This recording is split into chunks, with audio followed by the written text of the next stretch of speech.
Hello there, internet. Oh no, I've messed it all up. There we go. Okay, so just gonna go in for a little bit of off the cuff on a couple of related ideas that just occurred to me. Shower thoughts, really related to big and small. Um, just trying to. I'm going with the you know crazy luminous halo above me and whatnot because I've noticed that lighting for me has become an issue recently, where it's like, oh, the lighting is not good, especially not good. So I should just do this idea tomorrow. And my experience in general in life has been that tomorrow rarely comes in a reasonably short period of time. So I try to do things now when it occurs to me to do them, and that wasn't happening. So big old Halo. Other life updates, nice and shiny today. Um, been working a lot, so I haven't been making as many videos. Been very tired because of doing 4 hours of integrals uh, a day, and that's no good. Got this tree over here that came into my life last night. Housemates' friends were over, and they were very intoxicated, and apparently discovered a tree outside of the bar that one of them worked at. Brought it over here, and because I'm the plant nerd, it became mine. Probably needs to go outside, really. I think it's maple, and you can't really keep maples indoors, but I'm enjoying it for the moment. So that's the life update. Big, little and big. Let's talk about two related ideas of little and big.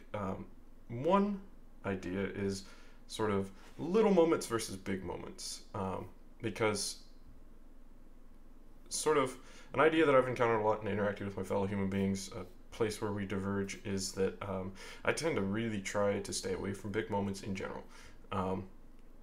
I don't really do holidays. I hide for my birthday. I usually go out of town.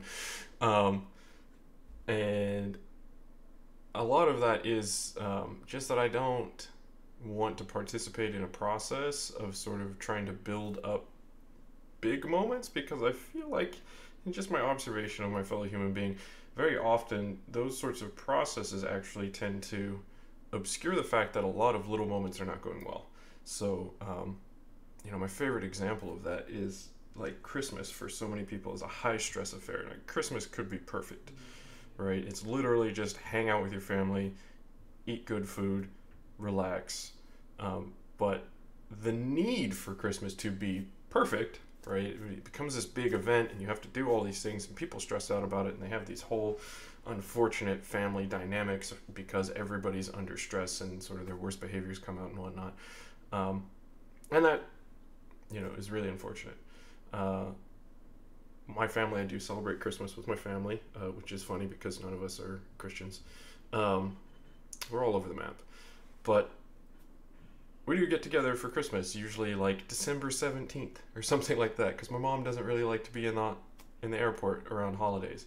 And we just hang out and spend a little time for a couple of days. There's just enjoying each other in the same space, right? And that's kind of my vibe, right? Is I want as many good little moments as possible in my life, and I want to engineer my life experience towards maximizing the value of little moments, right? Because there's so many more of them. If you had to select a moment out of your entire life, completely at random, it's a little moment, period, right?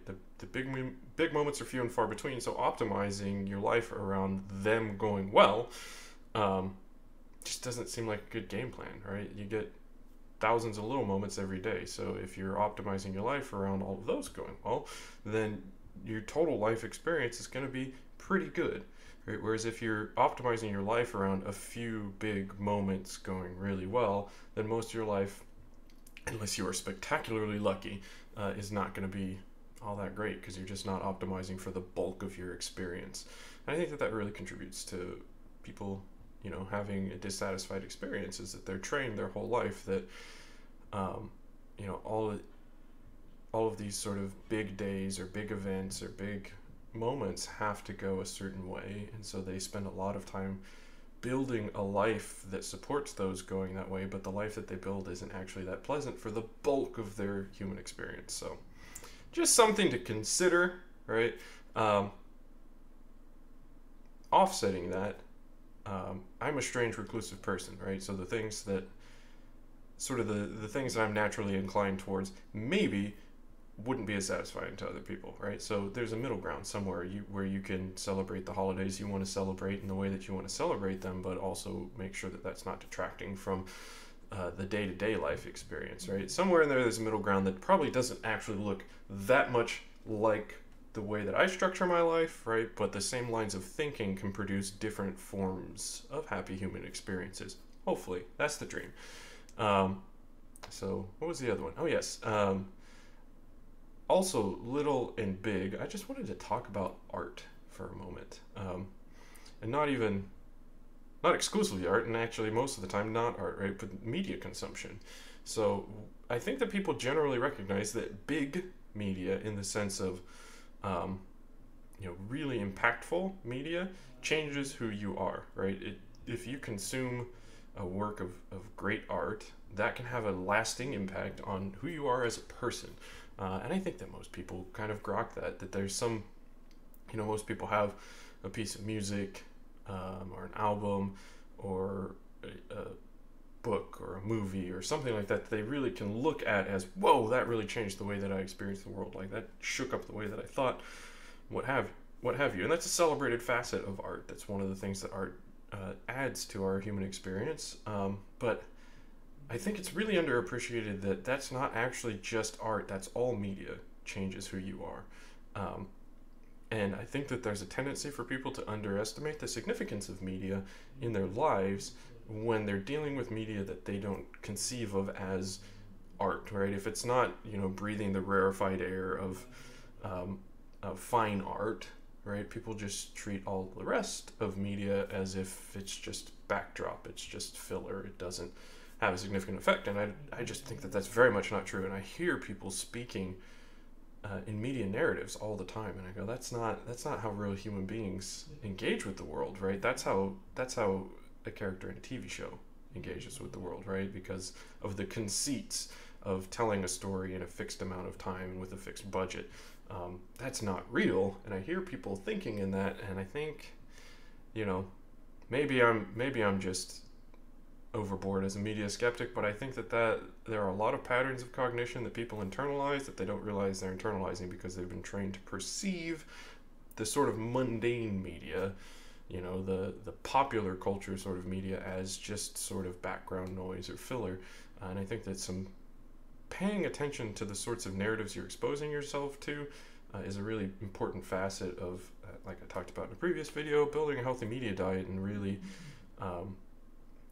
setting yourself up to have a happy human experience. You have to know the frame, the lens through which you're viewing the world, and media consumption is a huge part of that. And I think that a lot of that goes to this conceit that we have, that we're more sophisticated than we are, that we can consume media and have the presence of mind to understand the constructs of genre and the constraints that the need to tell a narrative in a fixed amount of time and in a fixed media puts on the sorts of stories that can be told.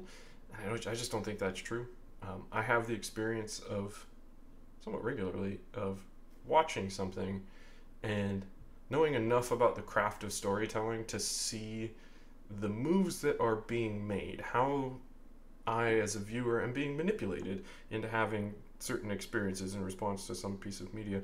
And my experience uniformly is that doesn't actually make it so that I don't have the experience that I'm intended to have. So the fact that I know what tricks are being employed doesn't make the tricks not work. And I'm a pretty obsessively critical consumer of media, so I do wonder about that. So just a word of caution, to folks, is just build a media diet that's going to support you being a happy human being, right? And really do that consciously instead of sort of accepting whatever is presented to you.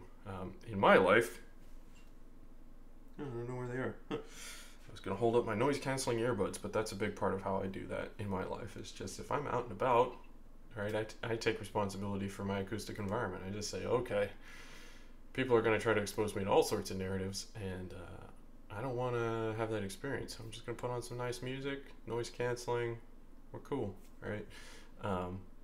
And then just when I'm making the choices about media consumption, it's really like, okay, that might be good, but what does it add to my experience, or how does it shape my experience, and do I need that in my life? Just a couple ideas to toss around. I think that a really important thing for me when I'm talking to people about their experience is not to get caught up in the perception that because I'm a happy human being, and I really am, that happiness lives in a shape that looks like the way that I interact with the world, so I like to just throw in a lot of cautions in there, just that your happiness looks different from my happiness, right? And the common link between us is that the processes by which we investigate our experience in order to build whatever happiness looks like for us, those processes I think are going to be in common, right? But the outcomes are going to be completely different. So if you hear me rambling about some particular facet and you investigate it and you go, you know what, I'm not having the same experience there, rad, right? Having done the investigation, you're empowered to make the choice of what's going to support you in being a happy human being. So, just give it a look. That's it.